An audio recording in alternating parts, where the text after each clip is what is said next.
গ্রামের এক কোণে বাস করত এক বুড়ি ও তার নাতনি রূপমালা।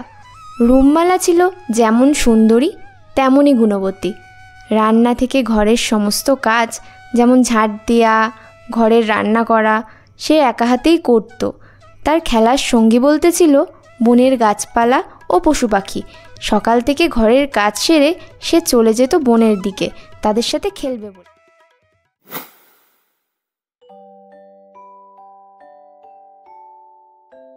ঠাকুমা, রান্না করা, ঝাড় দেওয়া সব কাজ হয়ে গেছে। এবার আমি একটু বনের দিকে যাচ্ছি বন্ধুদের সাথে খেলতে। প্রতিদিন ওই বনের মধ্যে গিয়ে তুই কি পাস বলতো? জানিস না ওই বনে কত ভয়ঙ্কর জীবজন্তু থাকে? কি করব বলো, আমরা গরিব বলে গ্রামের কেউ আমাকে খেলতে নেয় না। তবে সত্যি বলতে আমার ওই মানুষের থেকে গাছপালাই বেশি ভালো লাগে। এই বাম্মা মরা মেয়েটাকে নিয়ে আমি কি যে করি। আস্তে আস্তে আমারও বয়স হয়ে যাচ্ছে, ওকে বিয়ে না দিয়ে আমি মরতেও পারছি না। ধর, বিয়ে করতে আমার ভারী বয়েই গেছে। এই বলে রূপমালা ঘর থেকে বেরিয়ে বনের দিকে চলে যায়।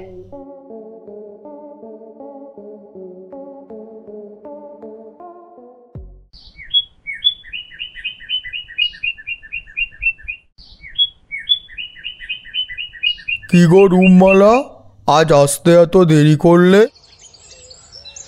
আর বলো না গো গাছ ভাই, বাড়ির কত কাজ থাকে তুমি জানোই তো। আর তার উপরে ঠাকুমা আজ বলল আমার নাকি বিয়ে দেবে। তাই নাকি? তা তুমি কি বললে? বিয়ে করব না ছাই করব। আচ্ছা তোমরাই বলো তো, আমার কি বিয়ে করার বয়স হয়েছে? আর তাছাড়া তোমাদেরকে ছেড়ে আমি কি করে থাকবো বলো? আমার ঠাকুমা তো ঠিকই বলেছে রূপমালা। দেখো রূপমালা, তোমার রাজকুমারের সাথেই বিয়ে হবে।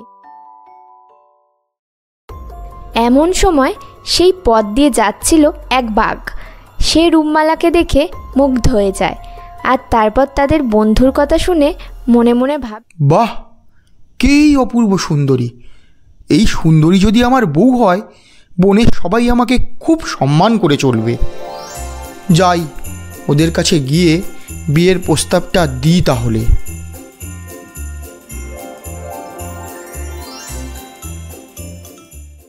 কে তুমি সুন্দরী?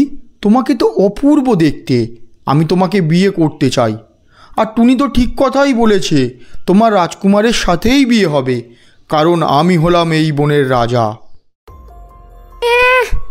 রাজা না ছাই, এক্ষুনি এখান থেকে দূর হও, না হলে আমি চিৎকার করে লোক ডাকবো। আচ্ছা ঠিক আছে, চিৎকার চেঁচামেচি করতে হবে না, আমি যাচ্ছি, কিন্তু আমি তোমায় বিয়ে করেই ছাড়বো সুন্দরী। এই বলে বাঘ ওখান থেকে চলে যায়। রূপমালাও আর বেশিক্ষণ ওখানে না দেরি করে বাড়ির পথে রওনা দেয়।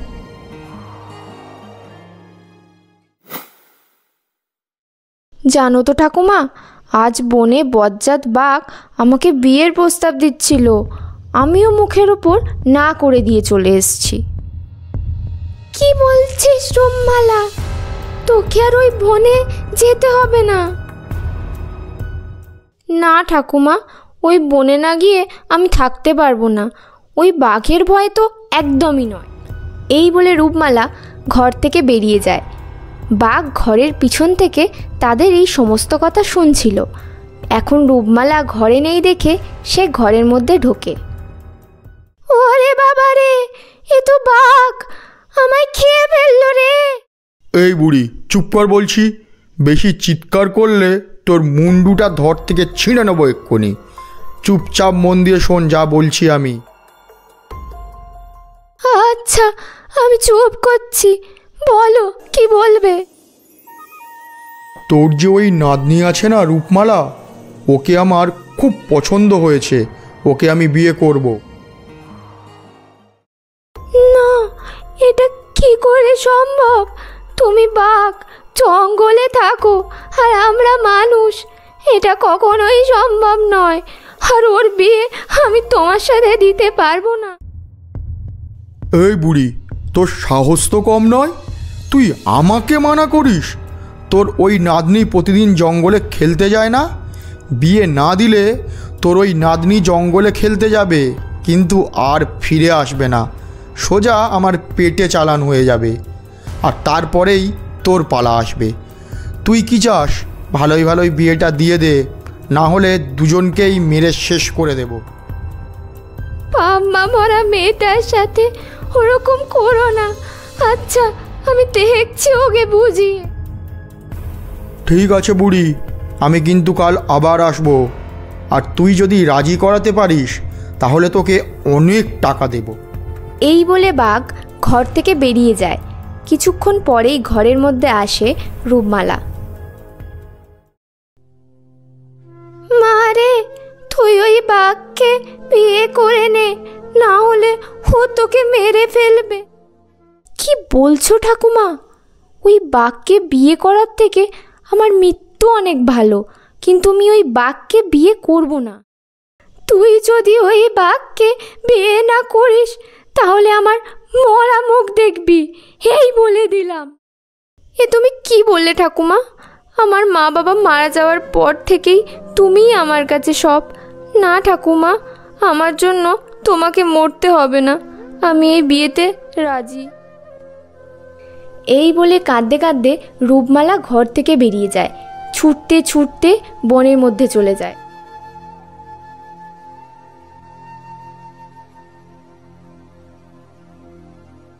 কি হয়েছে রূপমালা, তুমি কাঁদছো কেন? ওই পাজি বাঘটা আজ আমাদের বাড়ি গেছিল। ঠাকুমাকে বলেছে আমি যদি বিয়ে না করি তাহলে ও আমাকে আর ঠাকুমাকে মেরে দেবে। আমাকে মেরে দেয় দিক, কিন্তু আমি ঠাকুমাকে ছাড়া বাঁচতে পারবো না। ওই বাঘটা খুব পাজি, ওকে দেখছি এবার জব্দ করতে হবে। তুমি চিন্তা করো না রূপমালা, তুমি ঠাকুমার কথা মতো বিয়েতে রাজি হয়ে বিয়ের পিড়িতে বসে যাও। বাকিটা আমি দেখে নেব, কথা দিচ্ছি তোমার কোনো ক্ষতি হতে দেব না আমি। হ্যাঁ বন্ধু, তাই যেন হয়।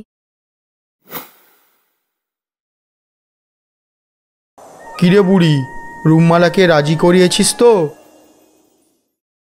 হ্যাঁ বাবা, ও রাজি। বাহ, দারুণ, মনটা পুরো খুশিতে ভরে গেল। তাহলে শুভ কাজে আর দেরি না করে বিয়ের দিনটা ঠিক করে নিই। পরশুদিন পূর্ণিমা, আর ওই দিনই বিয়ের জন্য উপযুক্ত সময়। সব কিছু রেডি করে রেখো, আমি ঠিক সময় মতো চলে আসব। এই বলে বাঘ যাওয়ার আগে বুড়ির হাতে এক থলে মোহর দিয়ে যায় বিয়ের জোগাড় করার জন্য।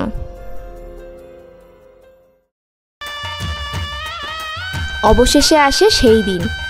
ছাদনাতলায় টোপর মাথায় দিয়ে বাঘ বিয়ের জন্য তৈরি হচ্ছিল। তারা মালা বদল করতেই যাবে, এমন সময় ঘটল সেই ঘটনা। বাঘ মামা, দেখো কাকে এনেছি, এবার তোমার হাটে হাড়ি ভাঙলো বলে। এই বুড়ো মিনসে, তোর সাহস তো কম নয়। ঘরে একটা বউ রেখে আবার তুই বিয়ে করতে এসছিস এখানে? এই ছাঁটার বাড়ি মেরে তোর বিয়ের ভূত আমি মাথা থেকে নামাবো। ওরে বাবা রে, একে আবার কে আনলো রে?